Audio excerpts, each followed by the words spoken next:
osibye tamunafe twebaza okulaba Bukedde TV1 Eid Mubaraka bannaffe abaisiramu mwebale kusiiba era tugenda kuba tubatuusa akamuli mangi omuliri badde mu kusala Eid Fitri okuva mizikiti egy'enjawulo mu bitundu ebitali mu ggwanga. Nze kuteesa Juju Yomus ne Mebo Mulungi okugabatuusaako katandike n'ebikulu ebigalimu. Ebikulu mu kataliiko nfoofo. Mmotoka eremeredde ddereva n'atomera abantu 3 n'abatta esibidde ku kisenge kya wooteri naye ne bamuggyamu nga mufu.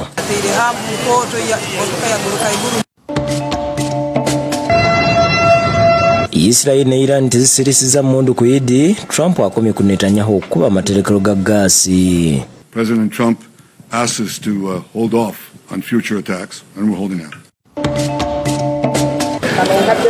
Omuzikiti gw'e Kampala mukadde guboze mu kusala Eid al-Fitr.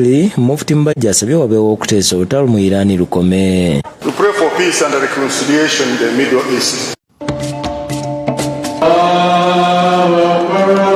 Omulangira Kasimu Nakibinga atadde poliisi ku nninga ennyonnyole ku bantu abafiire ewa Mwanga Kivumbi. Teeke akulira poliisi ku nninga annyonnyole abantu bano baafa mu ngeri ki?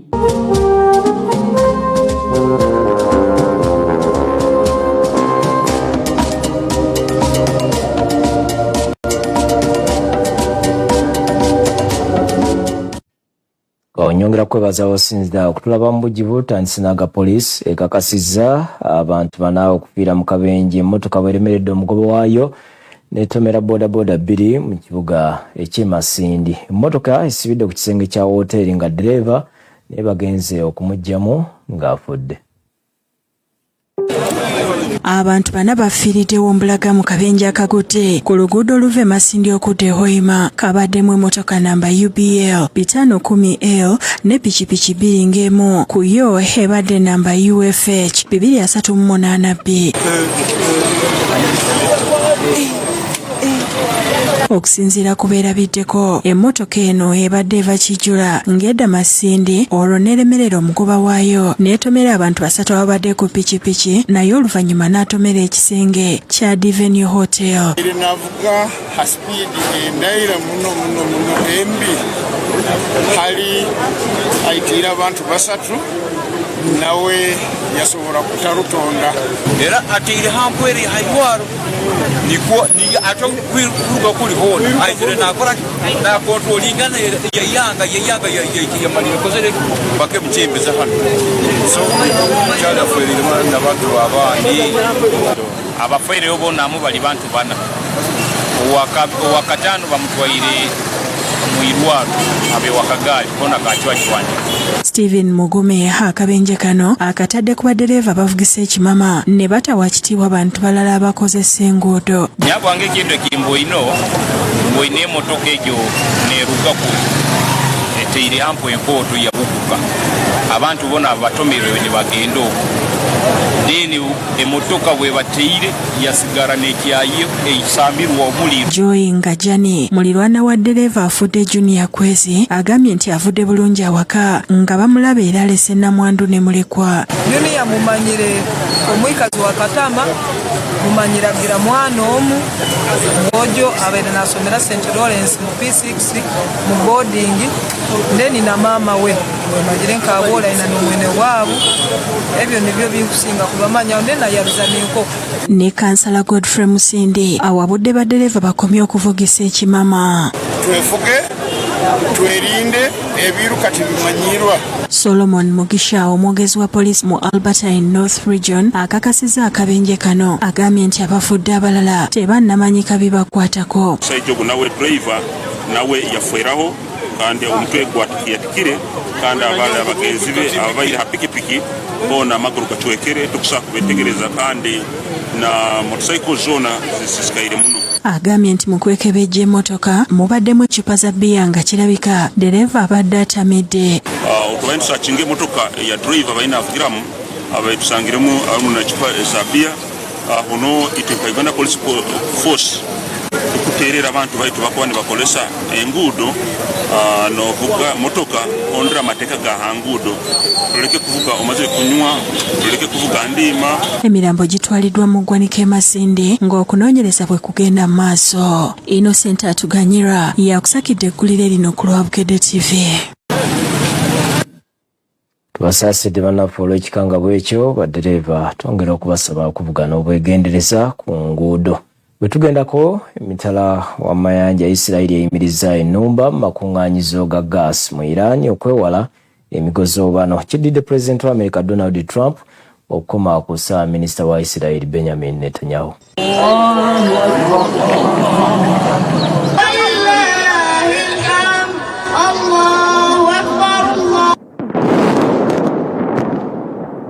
Wadenga kubadde ku zaidi alfitiri muzina tewabadde okusiikiza mu kulwanagana mu ggwanga lya Iran. Isirayiri esusesula ebikompola ku kibuga Tehran nga n'aba Iran bwe bazaayo drone n'emizinga.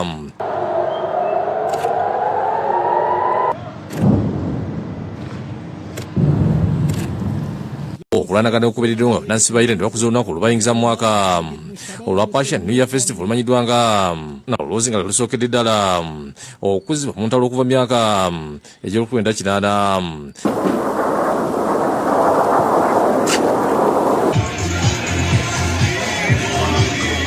Bannansi ba Iran balaze okutya nti ebintu by'eggwanga bingi byononese olw'olutalo.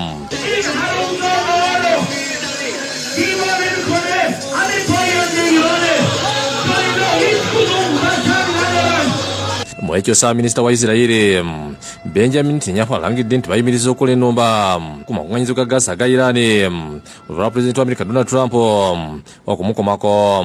Israel acted alone against the Slawia gas compound. Fact number 2, President Trump asked us to hold off on future attacks, and we're holding out. Netanyahu era yega yemwogerwako nti yayingiza Trump mu lutalo. And I want to close these opening remarks with one other fake news, and that is that Israel somehow dragged the U.S. into a conflict with Iran. Does anyone really think that someone can tell President Trump what to do? Come on. Mungire mu Iran esindise emizinga ku kibuga Yeruzalemu lwa Isirayiri okubakolako obulumbaganye. חברים, אנחנו באמת רוצים להכניס ציוד צמא כדי להתחיל לפנות הסקרות חצי דקה.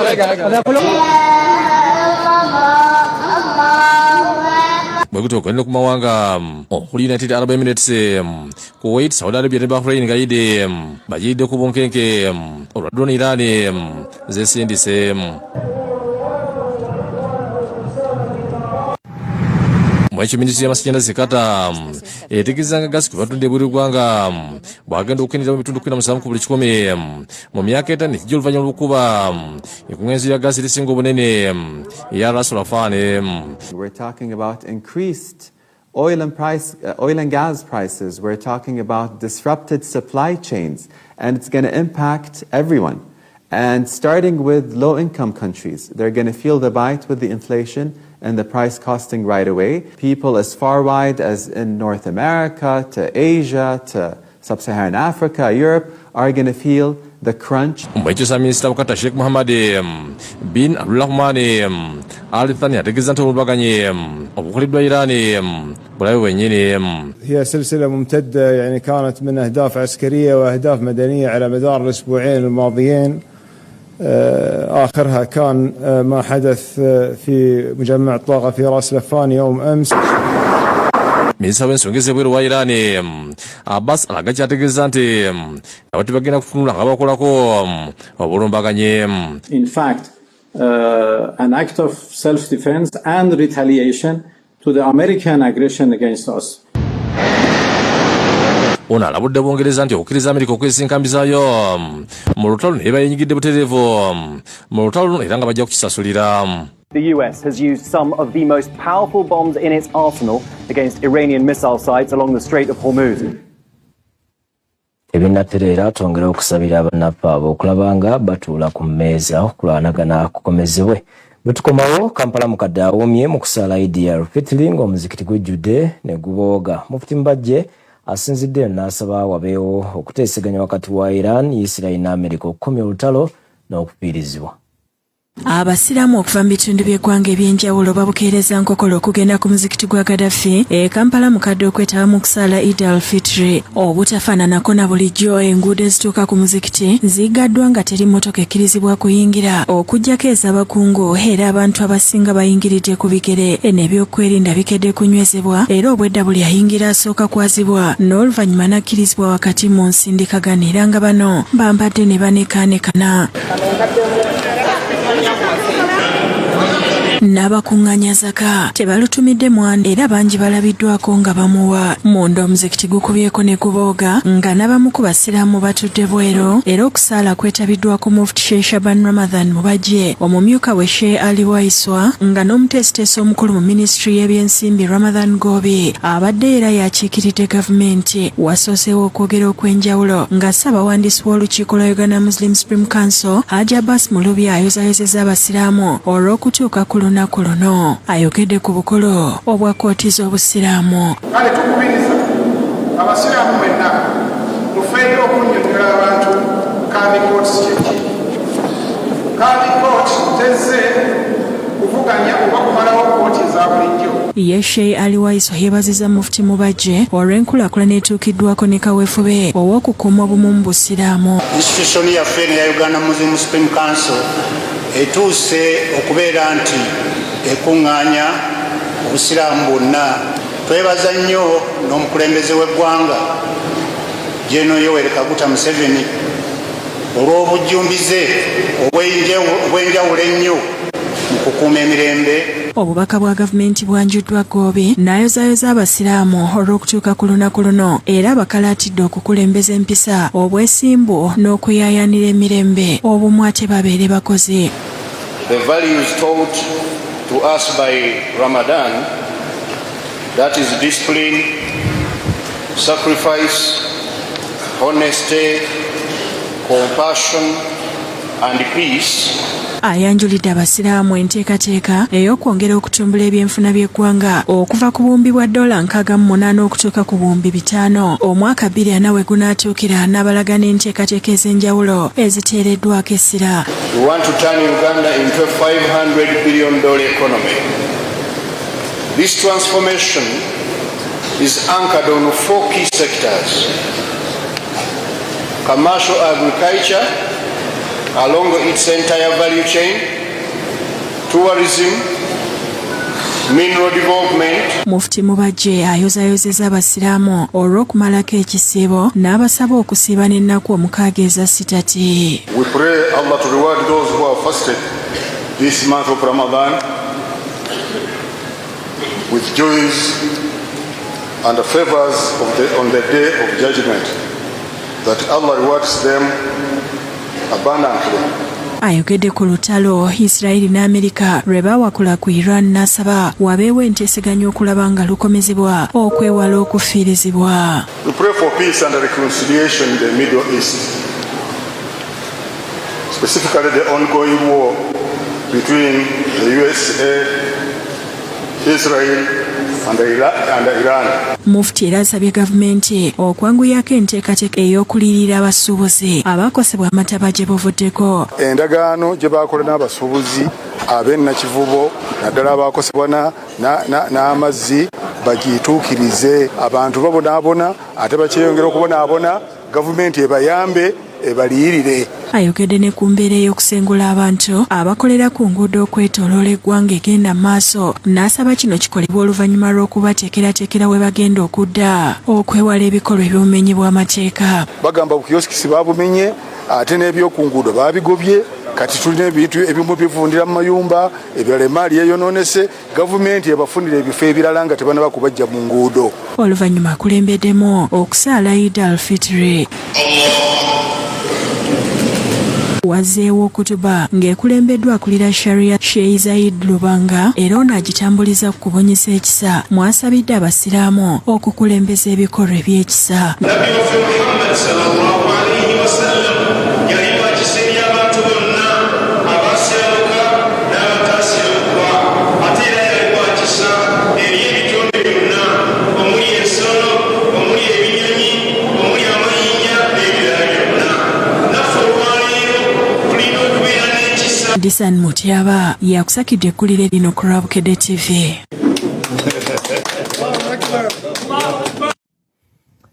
Yejjajja w'obusiraamu omulangira Kasimu Nakibinge asabye Ssaabawolereza wa gavumenti okussa poliisi ku nninga ennyonnyole ku ngeri abantu gye battibwa mu maka g'omubaka Muhammad Mwanga Kivumbi Butambala. Byogeredde mu kusiibula abasiraamu oluvannyuma lw'okusaala Idi ku muzikiti ekibuli. Abasiraamu bakedde ku muzikiti ekibuli okusaala Eid al-Fitr.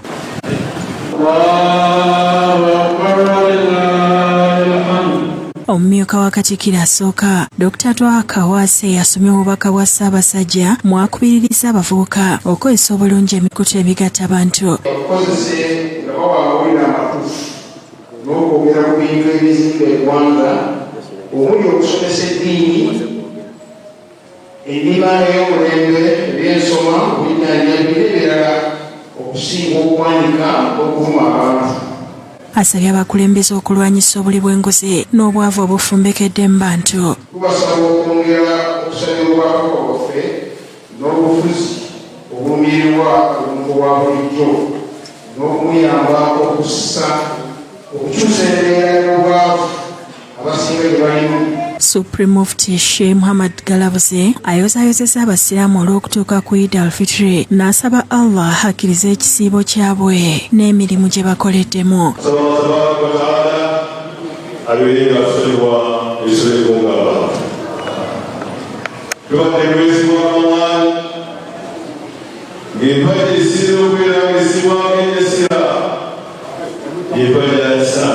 Asaasidde abasuubuzi mu katale k'Owino be baamenyera ebifo we bakolera n'asaba n'abakikola okubeera n'obuntu bulamu. Obuntu butwangaza mu nsi n'ogamba n'agamba otya okunyawonya abatunda ennyaanya abatunda ebitungulu abatunda obuntu osobola okuyingiza abatolezaabwe. Abuulidde abantu nti buli omu alina omugabo gwe n'abasaba okubeera abamativu n'okukomya omuze ogw'okutemula abalala ate babeere n'okusaasira eri abaana n'abakadde. Sheikh Ishaq Mutengo yakulembeddemu okusaala Eid n'akubiriza abasiraamu okukuuma empisa ze babadde nazo mu kisiibo era nti bakyakale mu ngeri etayonoona kisiibo kyabwe. Ennyama y'eggwanga ennyama y'okwawula ku bantu bakyala abalala n'obuyita ku mukyala musiraamu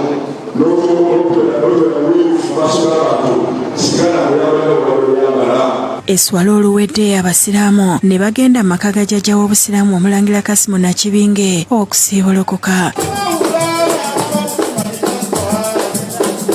Eno Lord Mayor Salongo Erias Lukwago gy'asinzidde n'asiibula abasiraamu. Lukwago mu ngeri ey'enjawulo asabye omulangira Nakibinge amukkirize ayimba oluyimba n'asiibula abasiraamu n'okwebaza Katonda. Wasukulu liman sawwala usnain wa jamaa faridun swamadun amsifatul haliki barirun wasukulu liman sawwala usnain wa jamaa. Lukwago asabye ensonga z'amataba n'okumenya abasuubuzi abakulira zitunulwemu. Saba bonna abagenda maaso faridun swama emiranga mingi mugikwate amataba gagedde okutwala abantu gayingidde mu maduuka g'abantu abasuubuzi balajana olw'embeera eno eriwo ey'okuba nti emyala gizannyiddwako. Omulangira Nakibinge asiimye omutonzi olw'okubasobozesa okutuuka ku Eid n'ekitiibwa. Asabye abantu okujjukira bannaabwe abali mu nsi ezirimu entalo. Atuwadde obudde obulungi ng'enkuba etonnya tumwebaliza ddala.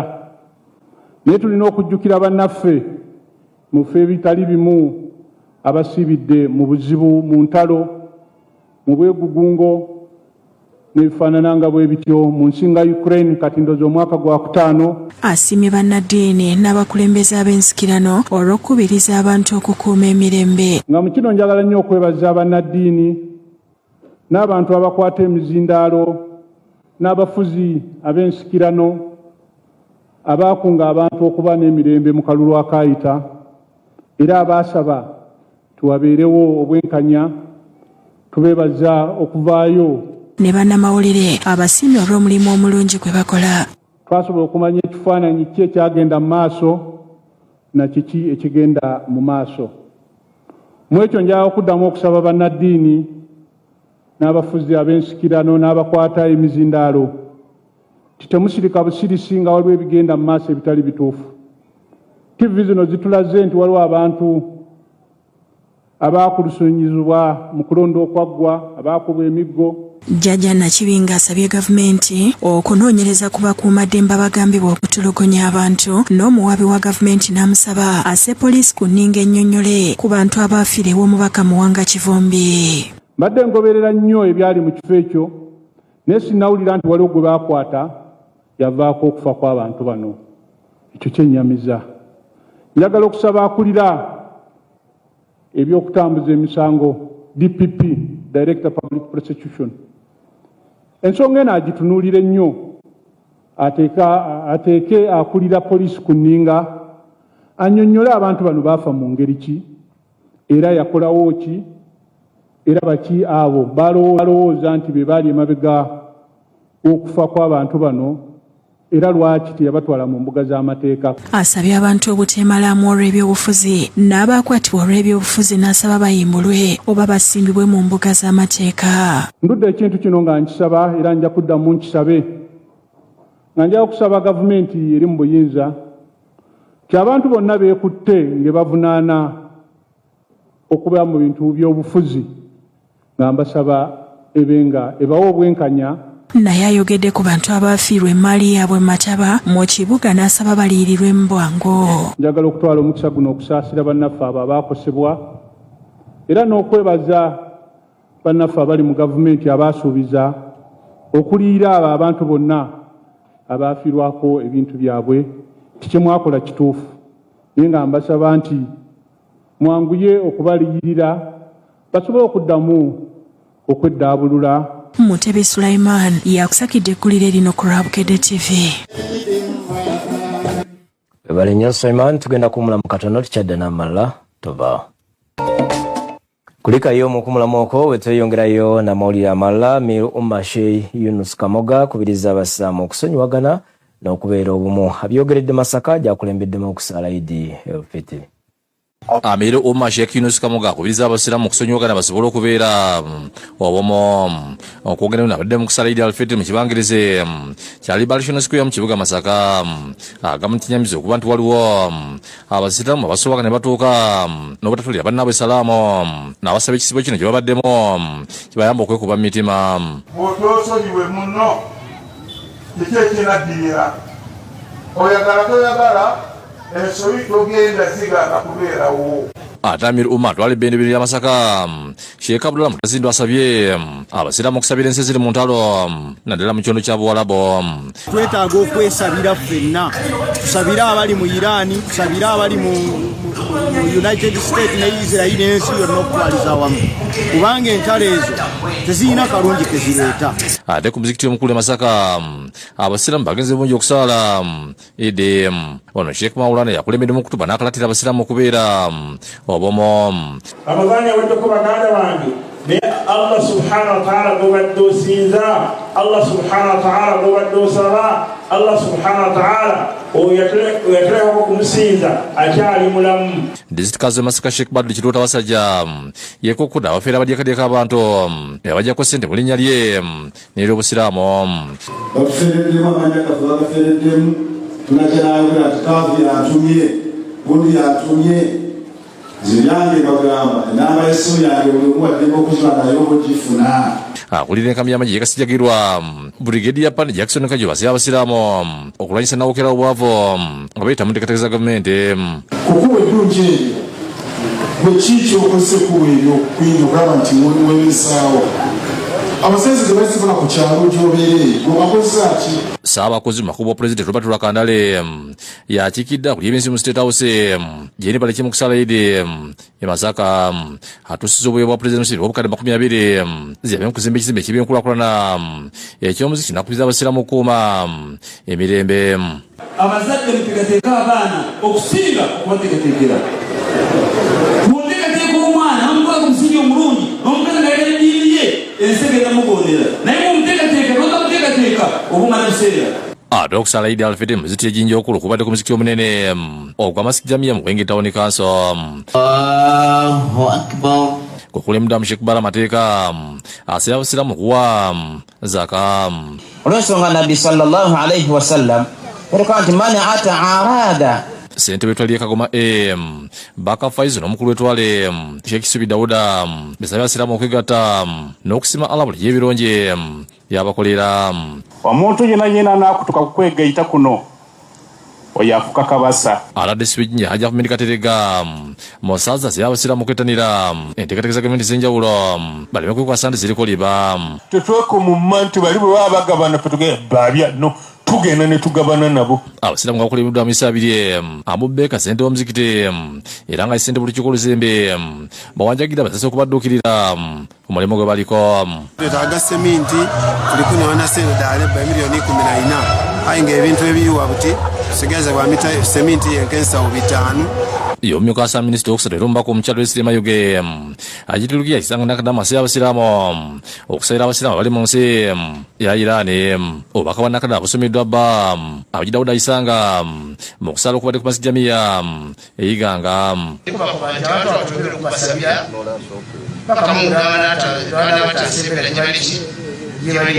Yeshek Yahya ikoba asaya abasiramu kusereba naabwe n'abali mu ntalo. Kubanga eyo ne yali enva ebitusiibulusa mu mbeera yona tusaba Allah abekaikakanye entalo ezo. Kokusala idi embali kubadde ku kisaawe ekya Supreme Council emaluga kulemedwa mu district wabugishye Sheikh Isa basaba pole akukulumira abakansa baleka abane batundira ku nguudo ati nibamalira bakwata nga bagoba kosa n'okubajjako ebintu byabwe.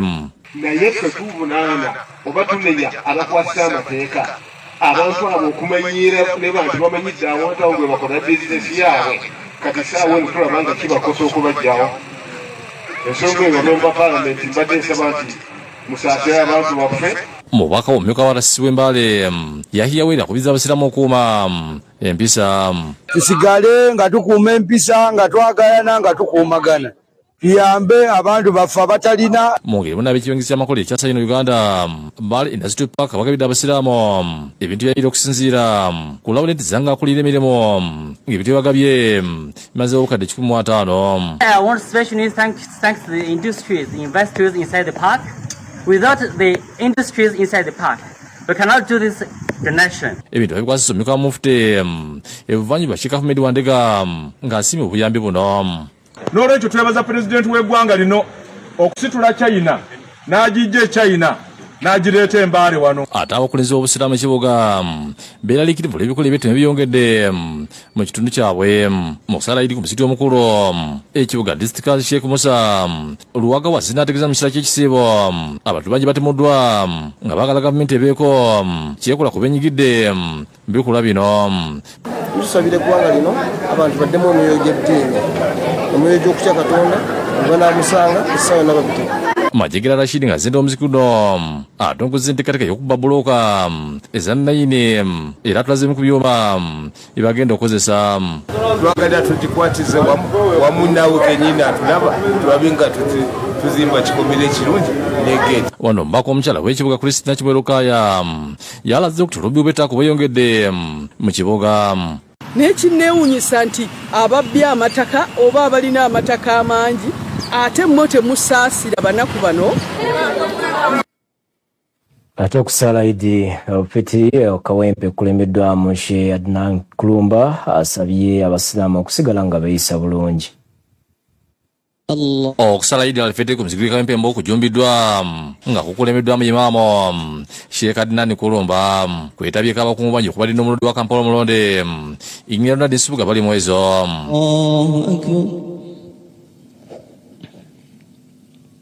Imaamu Kulumba akutidde abasiraamu okusigala nga beeyisanga babadde mu kisiibo. Baako kowulira ogambe nti mu kisiibo kino kati kano nkapiikinze ngenda kukatwala bw'onooba tokikoze onooba ofiiriddwa kubanga bw'oba tofunyeemu ttakuwa kitegeeza mu kisiibo oba tofunyeemu. Asabye abakulembeze abalondebwa ne bayitamu obuteerabira buvunaanyizibwa obwabaweebwa kubanga abantu babalinamu obwesige. Naye eddiini tekola mu byabufuzi.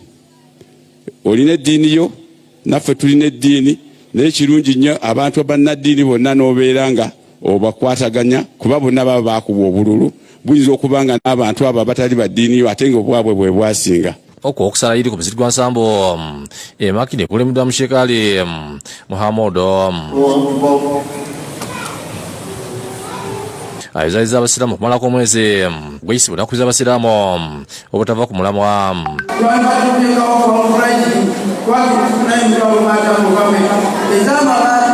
Ye Sheikh Gali Wango asizidwa nasaba abantu okubakwasiza ku mulimu baliko okumaliriza omuzikiti.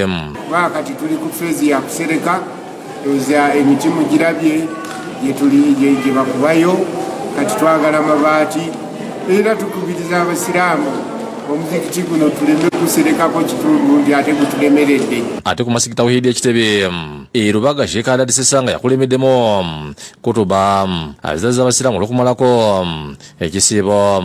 Kusaba kuwa Allah abadde wassa ekiyitibwa shiriki ebbali nga Ramadani etandika, saba Allah tabaraka wa taala akunyweze tukiddamu. Ate abatala omuzikiti guno okuli Imam Ismail Sibwanga wadde enjawulo wakati wa Zakatul Fitri ne Zakatul Mali bakubiriza abantu okugiwa n'okusiba ennaku za sitate. Bannange situlekera okusaddaaka olw'okugenda kwa Ramadani kubanga sadaka eyitirako ebintu bingi mu bulamu bw'abantu. Man swama Ramadan omuntu enasiba omwezi gwa Ramadan thumma atba'uhu 6 min Shawwal nagoberezako ennaku 6 eza Shawwal kana kasiyami dahar abanga asibye omwaka omulamba. Ye Sheikh Basamigo okuva enazigwa akutidde abasiraamu okusigala n'empisa zalibolesa mu kisiibo. Sheikh Igo okugabira abadde mu kusala Idi ku masikiti ya Ahmed Bale ekiwologoma ekira. Allahu Akbar. Agabinda abasiraamu babeera n'empisa nnoonyera ddala nga biwali bikola ebikyamu kyokka ekisiibo olugga nga batandika okweyisa obubi. Tubadde bampisa nnyo wakati waffe ne Allah. Tutendekeddwa omwezi mulamba butya bwe tuteekwa okweyisa wakati waffe ne Allah. Tubeegayirira tubeere nga tusigala bwe tutyo olubeerera. Abakutidde okusaddaaka nga bawaayo zaka. Allah ayagala muwe zaka. Mugende mukole umra ne hijja. Allah ayagala mubikole. Muyambe abanaku nga bwe mbadde mbayamba. Ahmed Bale Junior nga yemaama omuziki guno asimye Allah olw'ekirabo eky'obulamu ky'abawadde ne yeebaza n'abasiraamu abazibwayo saddaaka. Abatuliisizza ku muzikiti guno n'emizikiti emirala gyonna. Tusaba Allah subhanahu wa ta'ala buli omu alina kyakoze abeere nga amusiima. Akutidde abasiraamu okusigaza empisa zawadde nazo mu kisiibo. Twongere okusabira eggwanga lyaffe n'ensi okutwaliza awamu. Olutalo oluli mu Iran, oli mu America, Israel, tetulina kubanga tuwagira buwagizi wabula tubeere nga tusaba Allah subhanahu wa ta'ala entalo ezo bwe zityo Allah abeerenga azikendeeza. Abafenero omugenzi Ahmed Bale bakulembeddemu okuwaayo ebintu mu badisukali omuceere boto n'ebirala eri abali mu bwetaavu. Betwogedde kuno basiimye abatwala omuzikiti guno olw'obuyambi babawadde. Neebaza abasiraamu baffe ab'ekiwologoma okutuwa obuyambi okuva mu kisiibo kyonna ne ku lwaleero olwa Idi. Alhamdulillah rabbil aalamiina. Idi etambudde bulungi n'ekisibo kitambulidde bulungi alhamdulillah. Lwaleero batugabudde, tulina omuceere, tufunye ku butto, sukaali, akawunga. Alhamdulillah. Abasiraamu nga bagenda maaso n'okuza Idi awala basadde Juma ku muzikiti ekiboli kulemeddwa imamu omuzikiti guno Abdulsalam Mutyaba. Onakuliza abasiraamu okunyweza okukkiriza kwabwe.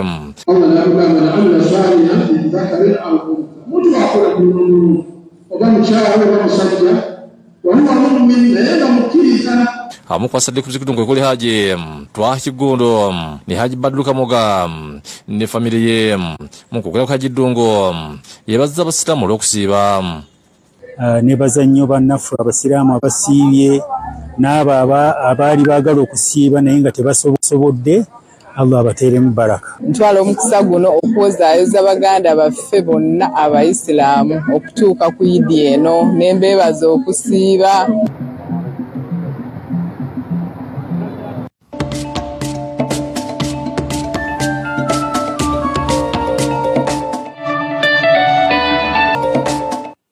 Babale kubeera naffe malala abafamire y'omugenzi Sebagala Ekitaasi nga bakulembeddwa mu Haji Medi Sebagala bagabudde abantu ekijjulo kya Idi ekiteekeddwa maka gaabwe Ekitaasi n'ekigendererwa ekyokunyweza oluganda n'omukwano. mu nteekateeka z'okuzza olunaku lwayiri abafamire y'omugenzi Sebaggala Kisaase basazeewo okugikuza nga waliwo n'abantu ab'enjawulo basimbiza amaka gaabwe ku kijjulo eky'enjawulo. Basibuludde abantu ab'enjawulo okuli n'abagagga b'ekibiina kyagala okwagalana abakulembeddwamu ssente waabwe Godfrey Kirumira. Haji Mindi Sebaggala omukulu w'oluggya ayogedde ku bukulu bw'enteekateeka eno. Alhamdulillah, ffe ng'abaana buli muntu yali badde alina obusobozi obutegekera omukolo ew'awaka. Ne bwe tuba nga ffenna tuzze wano awaka mu maka ga taata waffe, ffenna abaana n'emikwano gyaffe ffenna ne tukuŋŋaanira wano, kyongera okwongera okuyunga oluganda.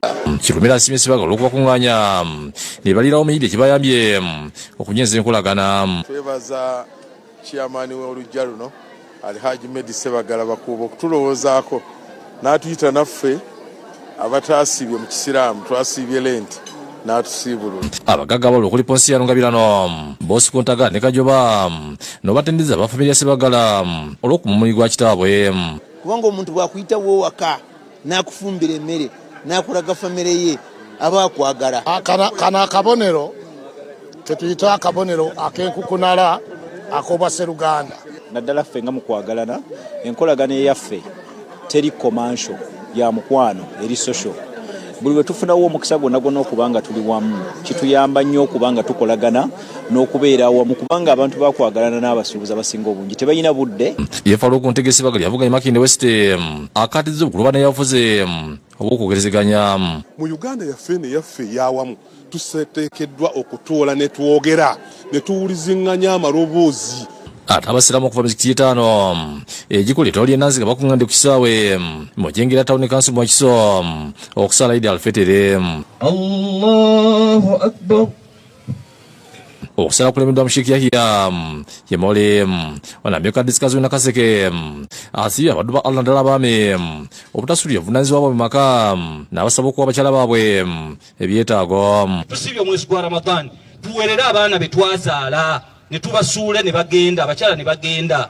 Kuba wanyiga n'omukyala ate bw'okuba takibira wano nga wasiibye n'otaweerera mwana ate oba ovudde ku mulamwa gw'eddiini.